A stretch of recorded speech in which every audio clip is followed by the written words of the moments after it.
Hello, I'm David Hunt, and my guest today, and he's my neighbour as well, lives about 100 metres from me. We'd never met each other until a few weeks ago. Geoffrey, hello. Hello, David. Good morning. Yeah, good morning or afternoon or evening. Yeah. I think it might be evening as well. Now, listen to this. See what Geoffrey's done. It's extraordinary. A gay and lesbian rights lobby in 1995, which was around the Tasty raid. Which was it's extraordinary that you were part of that. You were a board member of Linden Arts, which is in St Kilda, an amazing art gallery in St Kilda. You were chairman of Victorian Tourism Awards, including a national judge, and then in 2009 you won the Victorian Tourism Award. Between 2009 and 2013 you were Government of Victoria Commissioner in India. Can't wait to talk about that. Agent General in London for the Government of Victoria. What a career, what a life you've led. You're like, do you pinch yourself and go, oh my God, I can't believe I've achieved so much? Well, at home we talk about our enchanted life. Yeah. And I suppose I've been fortunate to have had three distinct careers that have spanned the not-for-profit, the private sector, and then the last 7 years of my working life was the public sector roles in India and the UK. Also, you've been married for 16 years. No, we've been married only since marriage. The marriage equality. Oh, I thought you might have got married overseas. No, we've been together. We were together for 16 years. Okay. And then we got married. Oh, you did? Yes. You've already. Yep, 2018. Fantastic. Done. Tick. The tick. Done that. You've done. And how did you meet your partner? What's his name? Matthew. Yeah. Matthew. We met in a coffee shop in St Kilda. Oh, okay. And it was the exchange of newspapers. Yeah. Yeah. And the rest is history. And the rest is history, but that was 22 or 23 years ago. Now, you were born in Sydney. Yes. What brought you to Melbourne? It was a job. My first job was with the Tourism and Hospitality Industry Training Board, and I moved here in 1987, just as there was a big shift in focus on vocational training and the reform of training models like apprenticeships and traineeships. So it was a fantastic time to be involved in vocational training realignment, I think, and taking it out of the city to the regions. So that was a job that I was more than pleased to contemplate moving away from Sydney for. And after 3 months in Melbourne, I knew this felt right. Right. Yeah, Melbourne's a city like that, isn't it? It sort of gets under your skin, doesn't it? Yes. You know, and all of a sudden you think, I've got a love affair with this city. Now, how this job in India, tell us what, and for Victorian government? Well, I've probably got to wind back okay. to after the Industry Training Board job. Yeah. I then got a job at Melbourne Airport as a marketing manager, which was basically about marketing relationships and preparing the airport for privatisation that occurred in 1996. So I started at the airport in 94.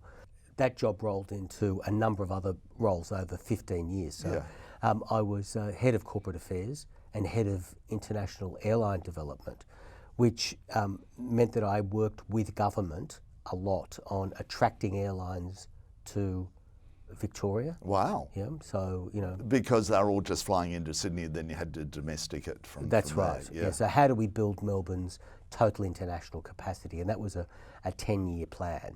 They go in 10-year cycles. Then, of course, infrastructure planning and working with local councils and the state government. Yeah. The India job came up, and it was suggested that it would be advertised, and I might like to apply for it.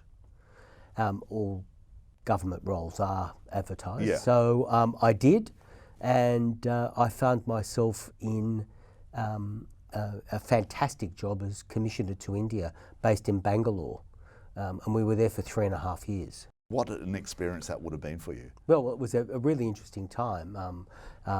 It was off the back of reports on student attacks that mainly involved Indians, and it was more reports than actual attacks in retrospect, but we didn't have the figures then. It was also during a massive increase in tourism from India, That involved negotiations with an airline to fly directly, which was very interesting, and we secured Air India a few months after I left the role. Yep. The services started. But there was also a growth in trade and tourism, and we had the enormous super trade missions under the then Baillieu government, with delegations of up to 300 rolling through India, 6 industry sectors at a time. So 6 mini delegations, but all rolled into one. And I think we did 3 of those and 8 other in 2 years. So it was hectic, but it was possibly one of the best jobs I've ever had. Wow. So did it trump London? London was a more nuanced job. It was a better worn path. We've had a Victorian Agent General since the 1850s, I think. Yeah. And of course, the trade relationship between the UK and Europe and Victoria and Australia is a lot more established. Yep, so of course. it wasn't the creating relationships and creating pathways that India had. Very different jobs, but also extremely interesting. Yeah, of course. The fact is that Melbourne is has got a huge Indian population now. That's happened since really about 2010. Yeah, and which makes our city even that little bit more colourful because of it. Now, what was it like taking a same-sex partner with you to India? How was that accepted in India? Well, because it was never imagined that an Indian government official would be in a same-sex relationship. It was always assumed that Matthew was on staff. So, but was he your plus one a lot of things? Yes, he was. Yeah. But then again, they still thought he was.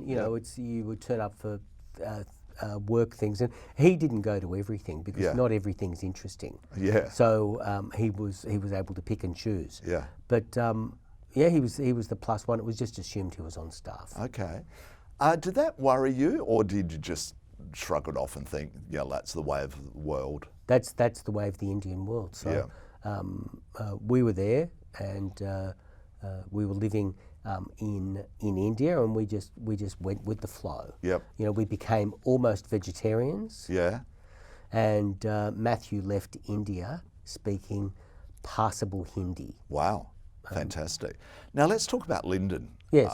Which it's called Linden New Art now. That's right. Which it wasn't back then. Yes. It's one of the most vibrant and important galleries here in Melbourne. Yes, and it certainly punches above its weight. Yep. I've got a long relationship with Linden, both as a participant who went along to look at exhibitions and hear artists speak. I then went onto the board in the early 2000s, I think about 2004, and I served a 3-year term as chairman until I went to India. I think it does an extraordinary job. It's now focused on mid-career artists. That's right. Yep. And giving them a platform for new arts practice. Yep. So as a local, I've learnt. I don't have an arts background at all, but I've learnt a great deal about contemporary art, and I think that I've also developed a good eye. This has all been learnt. So as a local resident, as a Melburnian, I think it does an extraordinary job of introducing me to what's happening in the art world, as well as giving a platform for early career, mid-career artists. Yep. It's exceptional. Oh, I just cannot believe every time I walk through that door, I'm excited by what I see. It's very interesting. Do you know it operates on only 4.5 staff? Yep. Yeah, and yet they managed to attract some of the best artists. Yep.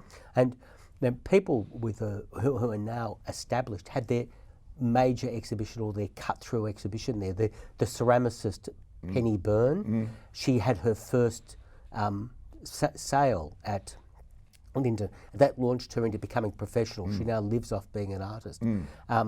Patricia Piccinini, Callum Morton, these are all now artists who are well established. Christian Thompson, now working permanently in the UK. I think he's just finished a PhD at Oxford. and these were all young artists 20 years ago Yep. who are now really established, and it's all happening out of a little gallery. You know, hats off to the City of Port Phillip for supporting it. and also giving them a very long leash Yes, yes. in finding the new. And also, you know, the postcard exhibition, which gives a lot of artists.